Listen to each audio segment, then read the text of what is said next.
તો બીજી તરફ સુરેન્દ્રનગરના ચોટીલામાં ગેરકાયદે કાર્બોસેલના ખનનનો વેપલો ધમધોકાર ચાલી રહ્યો છે। ત્યારે આ ગેરકાયદે કારોબાર પર ચોટીલા નાયબ કલેક્ટર સહિતની ટીમ દ્વારા દરોડા પાડવામાં આવ્યા। ચોટીલા નાયબ કલેક્ટરે ગેરકાયદે ખનન કરતા વાહનો તેમજ સંગ્રહ પર આકસ્મિક દરોડા પાડ્યા।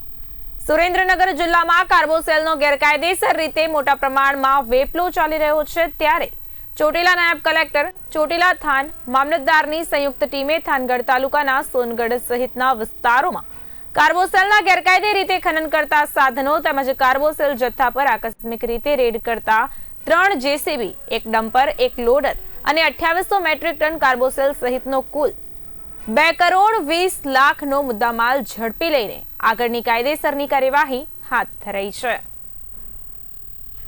જે સવારે 9 વાગ્યાની આસપાસ અમારી નાયબ કલેક્ટર પ્રાંત ચોટીલાની ટીમ, મામલતદાર થાનગઢ અને મામલતદાર ચોટીલાની સંયુક્ત ટીમો દ્વારા થાનગઢ તાલુકાના સોનગઢ ખાતે આકસ્મિક દરોડા પાડવામાં આવેલા હતા અને આ દરોડા દરમિયાન જે ઓપન કટિંગ કાર્બોસેલનું જે મોટા પ્રમાણની અંદર ગેરકાયદેસર ખનનને વહન થઈ જાય છે તે 2 સ્થળોએ ખાસ દરોડા પાડ્યા હતા। એમાં એક સ્થળેથી જે 3 જેસીબી, 1 ડમ્પર અને 1 લોડર અને એક સ્થળે જે ગેરકાયદેસર જે કાર્બોસેલનો સ્ટોકેજ કરવામાં આવેલું છે એ સ્ટોક છે એ કુલ મળી અને 2800 મેટ્રિક ટનનો જથ્થો મળી આવેલ છે અને સાથે સાથે આ જે સાધન સામગ્રી છે એમ મળીને 2 કરોડ 20 લાખનો અંદાજિત જથ્થો જપ્ત કરી અને આગળની કાયદેસરની કાર્યવાહી હાથ ધરે।